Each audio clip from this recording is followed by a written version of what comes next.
Pertama kami sampaikan puji syukur kepada Tuhan dan juga kepada kita semua, terutama khusus buat Bapak dan Ibu Kepala tempat ini yang dalam kesempatan ini mungkin boleh mempercayakan saya oleh Anda berdiri untuk melayani acara pernikahan yang kudus dalam kesempatan ini.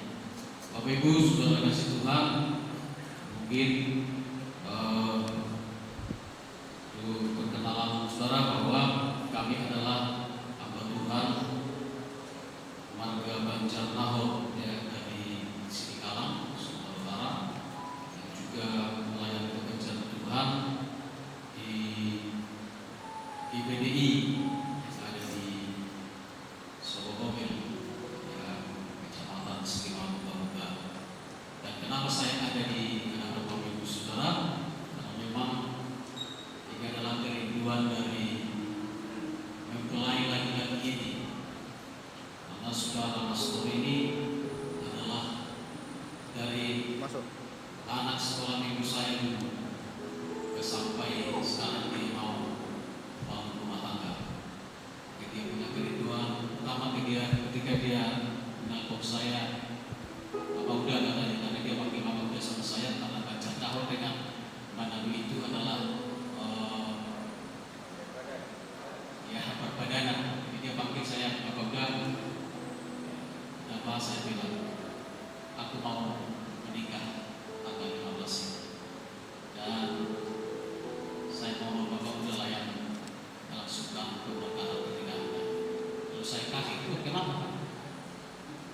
Udahlah, sama Tuhan yang di situ aja kau bilang. Saya bilang sudah lama dia kita lakukan, karena bapak udah yang saya anggap sebagai orang tua saya, sebagai orang tua dalam kami, juga orang tua secara dan secara daging. Sebabnya Bapak Ibu, saya ada di hadapan Bapak Ibu kali ini dan juga kepada seluruh mungkin rekan para hamba Tuhan yang ada di tempat ini. Saya bukan lebih hebat dari Bapak Ibu sekalian, amin. Tapi namun saya percaya satu kepercayaan yang dipercayakan Tuhan. Hari ini saya boleh berdiri di hadapan Bapak Ibu sekalian dalam melakukan acara pemberkatan pernikahan. Oke, sampai di situ mungkin saudara firman Tuhan yang menjadi dasar atau dari landasan dari pernikahan saudara pastor ini saya ambil dari kitab Mazmur, ya. Dalam kitab Mazmur pasal 127 ayat 1. Kata di sana saudara, Mazmur pasal 127 ayat 1, nyanyian Tiara Salomo. Jikalau bukan Tuhan yang membangun rumah, sia-sialah usaha orang yang membangunnya. Jikalau bukan Tuhan yang mengawal kota, sia-sialah pengawal berjaga-jaga. Sampai di situ saja. Asal dikasih oleh Tuhan, rupanya ya bahwa untuk membangun rumah tangga itu adalah sesuatu hal yang sangat sukar, bukan segampang membangun tangga rumah, tetapi adalah salah satu hal yang sangat sulit dalam kehidupan, amat terlebih di hari-hari ini, saudara-saudara. Kenapa saya katakan seperti itu? Karena banyak kita melihat mungkin ya pernikahan atau rumah tangga orang Kristen itu adalah rumah tangga yang sama dengan rumah tangga orang yang tidak percaya kepada Yesus. Tetapi saya percaya bahwa hanya Alkitablah yang berkata bahwasanya yang dipersatukan Allah tidak boleh diceraikan oleh manusia. Tetapi kenyataannya sudah dikasih oleh Tuhan bahwa pembangunan rumah tangga di hari-hari ini begitu rapuh dan sangat rapuh. Saya yakin bukan hanya di kota, bukan hanya di desa, tapi di mana-mana. Kita melihat kasus ini, saudara, sepertinya membuat sesuatu hal yang ya kalau saya sebagai hamba Tuhan menjengkelkan seperti itu. Kenapa itu boleh terjadi? Ya, karena memang rumah itu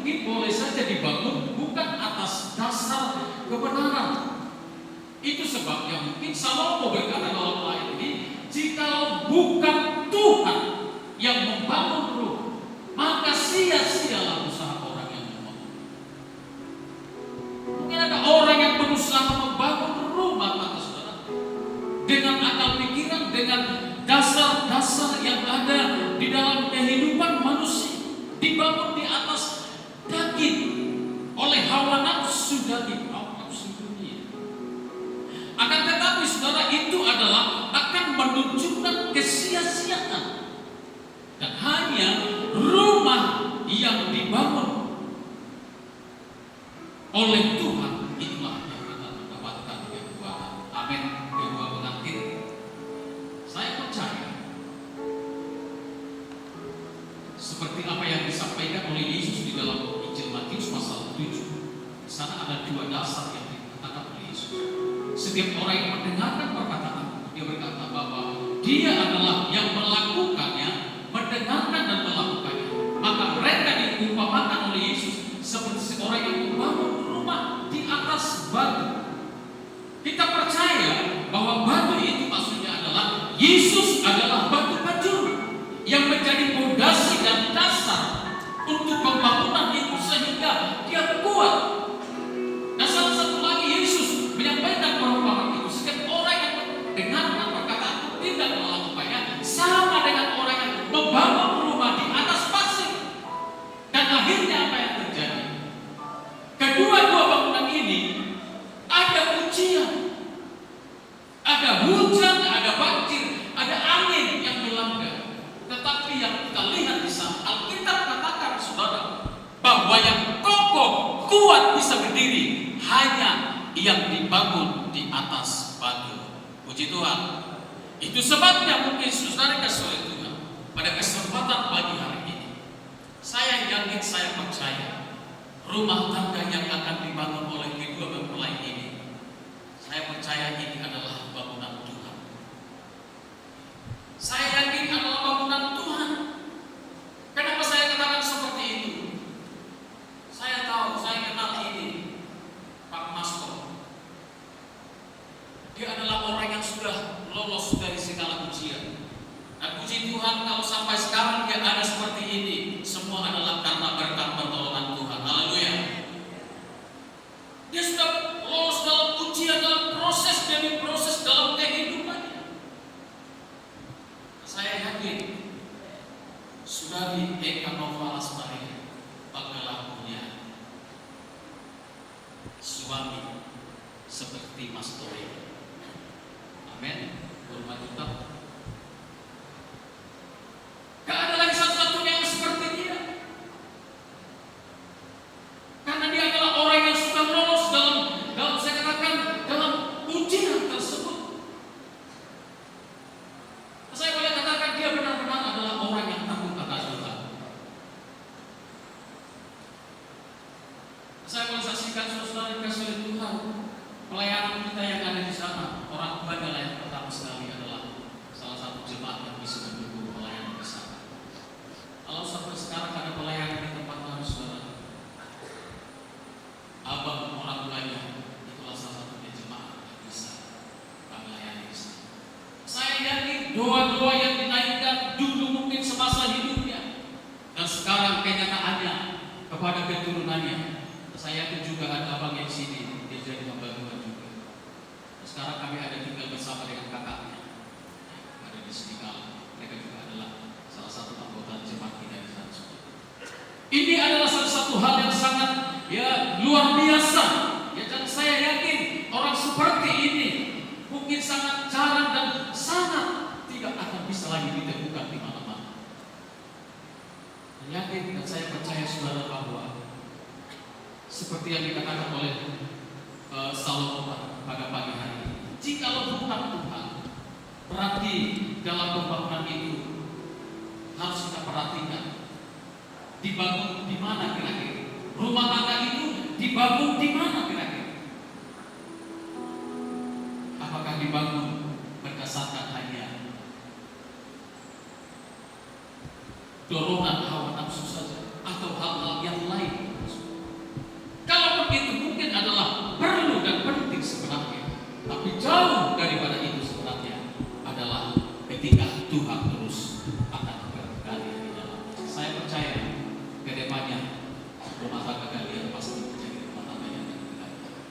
pihak Simanjuntak dan pihak Padang juga kan pasti berbahagia ketika mendengarkan waduh rumah tangganya hilang tadi ya heran, luar biasa. Mereka memang selalu saja sekarang datang lagi pihak anak waduh keluarganya ipang main tadi ya luar biasa, dia bermain yang sangat luar biasa. Karena kenapa? Karena mereka dua-duanya adalah orang-orang yang takut akan Tuhan, orang yang selalu mengutamakan Tuhan dalam kehidupan. Dan sepanjang kami sudah konseling perhatikan selama ada beberapa kali saudara, saya tekankan dengan kebenaran firman Allah bahwasanya mereka harus tetap menjadi orang yang setia, orang yang melayani Tuhan, orang yang selalu menanamkan takut akan Tuhan. Karena itu sudah menjadi bagian dalam kehidupan mereka. Karena itu Bapak Ibu dikasih oleh Tuhan, saya yakin dan percaya kita semua yang hadir pada kesempatan ini tidak terkecuali. Itu sebabnya mungkin dalam berumah tangga ini ada istilah katakan tidak ada yang tamat, tapi semuanya harus belajar, dan belajar.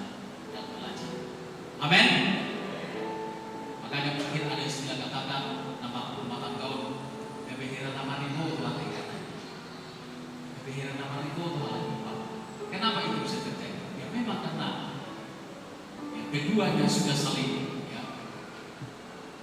hidup di dalam kasih Tuhan. Dan kasih Tuhan itulah yang mendorong dan yang membuat sehingga kedua-duanya akan tetap seperti firman Tuhan katakan, tidak ada yang memisahkan. Saya yakin rumah tangga itu tidak akan berjalan begitu mulus, tapi ada hal-hal yang harus dihadapi. Justru ketika ada ujian-ujian, ada hujan, ada banjir, ada angin yang melanda, situlah kadang-kadang rumah tangga itu kita bisa lihat dibangun di atas mana kan kira-kira. Saya yakin kalaupun mungkin ada hal-hal yang akan terjadi nantinya, kalaupun ada ujian, ada hujan, ada banjir, ada angin yang akan melanda, saya yakin rumah tangga kalian akan pasti kokoh berdiri dengan teguh karena Tuhan ada di tengah-tengahnya. Karena itu semua kita yang hadir pada kesempatan ini, mari kita terus berdoa supaya apa yang menjadi cita-cita kita untuk anak kita yang menikah nanti, mungkin pihak berburu dia berdoa bagaimana supaya keluarga ini menjadi keluarga yang bisa jadi panutan, menjadi berkat. Pihak para anak juga berdoa bagaimana supaya rumah tangga mereka juga nantinya menjadi rumah tangga yang mencerminkan kemuliaan Tuhan, menjadi berkat bagi setiap orang yang ada di sini. Sudah dikasih Tuhan, saya bangga jadi seorang hamba Tuhan. Karena ketika karena saya punya istri beruntung orang, jadi di tengah-tengah keluarga beruntung orang, saya termasuk adalah Hela Nadimia istilahnya, walaupun belum Nadimia kakak, tapi ya ketika ada sesuatu, mana sebaca katanya. Percaya sudah kalau itu tugas-tugas Allah yang disampaikan kepada saya bangga sudah. Kenapa mereka berkata seperti itu? Karena ada sesuatu hal yang mereka lihat ada di dalam hidup saya. Amin. Kiranya ini menjadi sesuatu hal yang terjadi dalam kehidupan rumah tangga yang akan sebentar kita doakan dan diberkati oleh Tuhan. Amin. Firman Tuhan saja berpanjang pada pagi hari ini. Saudara, ingat mungkin kita akan mengadakan hal-hal yang lain lagi. Saya yakin, saya percaya bahwasanya Tuhan terus akan tuntun rumah tangga ini sampai kepada rencana Tuhan. Kita berdoa. Dalam pernikahan anak kami Masko dengan Bu Simanjuntak hari ini, pihak para anak perguru yang sudah ada bersama, seluruh undangan yang hadir di tempat ini, Tuhan firman-Mu yang sudah kami dengarkan, tanamkan, meneraikan di dalam hidup kami, supaya dengan firman ini kami akan semakin memperhatikan betapa dahsyatnya ketika kami membangun rumah tangga kami di dalam dasar kebenaran. Terpujilah nama Tuhan, termulialah Engkau. Kami akan lanjuti acara kami pada hari ini. Dalam nama Tuhan Yesus Kristus Tuhan kami bersyukur dan kami berdoa. Haleluya.